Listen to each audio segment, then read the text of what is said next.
that is required of an entire organization. So let's get on to the next thing, because that's something that you have to chew on, and you have to decide if that's something that you can do and how you show up. So here's one that I'm super passionate about, and it is part of how you show up. That's body language. So for those of you who are familiar with Oxygen, we were started as a coaching organization that worked with horses. We still do on a much smaller scale. We still have the ability to bring your team in and work with the horses and demonstrate body language and all kinds of fun tasks. So if that's something that interests you, shoot me a message and we can talk about it a little bit further. But body language for me was huge. I had no idea that what I put out in terms of body language was something that was so much different than what I actually thought I was putting out. However, I've been riding horses since I was very little, and as I've kind of become a more advanced or more complex rider, I discovered that what my body does affects the horse. I also have very large dogs, and I'm a rescue mom. So when I took on a very large project, I took on a dog that needed more than just a little love and a new home. My entire family figured out that our body language meant so much in terms of dealing with this dog. Actually, if you watch my videos close enough, you usually see her wandering around in the background. So it was a huge learning curve for me to understand that what I thought I was putting out in all of my success was 100% not what I was putting out. This is hard. This is really, really hard. And it's one of the reasons why when Oxygen got started, we started with the horses. When I put the two together, you begin to realize very quickly that what one action will do and we think is great in negotiations and dealing with other people will shut a horse's movements down immediately. It will cower a dog. It will, and another human being might stand there and just look at you. We would never know with human interaction what your significant other, what your spouse, what your kids might look at you and go, "Are you having a bad day?" And you might think, "No, I'm actually doing okay." Someone in negotiations might also see in you and think, "I don't think I want to do business with that person." Your direct reports might look at you and go, "Ooh, bad day, I don't want to talk to them." So we have to have a really good handle on our body language. It is hard to realize that our body language can make us a liar no matter what's coming out of our mouth. You could say 1 + 1 is 2, and our body language can be saying, "She does not know what she is talking about." And we all know 1 + 1 is 2. So what we're putting out in the world in terms of our body language 100% has to be in check. And we need to know that the way we make someone feel is the resounding effect. What comes out of our mouth, yes, there are plenty of auditory people in the world, and people do hear what we say, but the way we make them feel is that's what sticks with people. And we have to be able to understand if we have a tell. It's no different than in poker. It's no different than riding horses or, rescuing dogs or anything else like that. And like I said, we have the ability to go a little bit more in depth there, but I think that if we're going to give you some things to chew on, or if you're going to work with your teams as leaders, be conscious of your body language. It's more telling than you realize. I always like to tell a funny story about my dad, and when he was in the big throes of his business. I would always stop up at the office after school, and he would walk through the office if he was having a really bad day. My dad was kind of a bigger guy, and he would just swing his arms, and I would pick on him unmercifully. No one could ever pick on my dad, but I used to pick on him unmercifully. And I would always say, everybody knew to stay away from you if you were punning through the office with your arms swinging. And he said to me one day, I don't do that.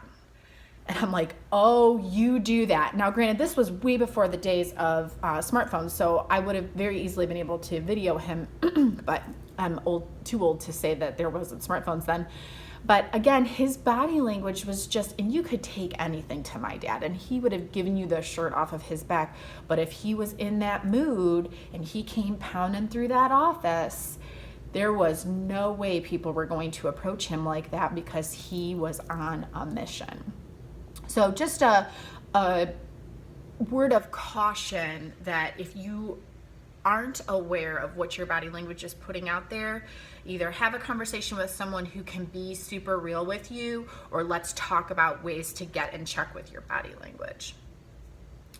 The next thing about being available is being aware of what your identity looks like. And this topic warrants so much training and repeatable training. And I will tell you that I've heard it a couple of different ways. I have my absolute favorite way that I've heard it, because I think that it's the most poignant way. But there is a difference between your identity and how you feel about yourself and how you perform in each one of your roles. This is not my training. This is not anything that I have. There's books about this. There's people who have eloquently put this together. So this is just resources that I have put together. But in this respect, I'm gonna talk about it today, because I think that this is where you will figure out how to be the most present. And if you are not present today, present in sales, present in your job, present to your family, present to yourself, taking care of yourself, this right here, and we talk about it a lot, but this is one of the bigger reasons whether you are able to do this or not, is how you feel about yourself and how you perform in each one of your roles. They are very different, and you can never perform in your role higher than your identity. There are plenty of thoughts on whether your identity is, when your identity is formed. I think that I believe most that your identity is formed as a child. We can change it. It just takes more work to change it. I think that I heard it was painted on the wall of a preschool that the identity of a child is formed by the age of 5. That is terrifying to me. I have 2 teenagers at this point in my life, and my kids both have pretty strong identities. I also have a very strong identity. I also work really hard to maintain it. But when we talk about small children having their identity formed at the age of 5, that's scary. That we have to have children built up and loved on, and all of the important things in life by the age of 5. And on the reverse, how much damage can be done by the age of 5. So we'll talk about that more in depth. I am happy to do that with teams as a whole. It is very, very enlightening when we do it with teams as a whole. Like I said, it's not mine. I am completely taking it as a combination of a couple different things, but from other people. But that is a huge level of awareness. If you are not sure what it means to have your identity ranked on a scale of 1 to 10, and then how you function in your roles, let's talk. Let's talk about that and how that affects being present in your role. And the last thing that I want to talk about, because there's so much in here, and this is a little bit longer video, is this is difficult stuff. If you are not familiar with addressing these types of issues, especially professionally, sometimes it's even difficult in our personal relationships. This is difficult to talk about, not to talk about, but to address when we start to kind of uncover it and how it's going to make us better in our roles. What you don't face now will confront or will surface, and you will have to face it later in life. It will kind of rear its head. I am a huge believer that things happen for a reason, and life is about the experiences that we all have, the good ones and the bad ones. We just kind of all have to experience them in a certain order, even though we don't maybe understand why. But there is what we don't face and figure out now, we can choose to not figure out. It will surface its head again at a later date, and you will probably have to decide then whether you're going to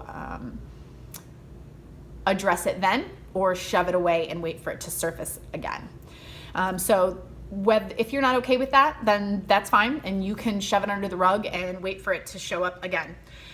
My hope is that you, in an effort of growth, I think that the best thing that we can all do, if you listen to any motivational speaker, if you've heard me address stages or rooms full of people, if you've heard big names address it, there's some pretty specific commonalities. And one of those commonalities is that we can't ever stop growing.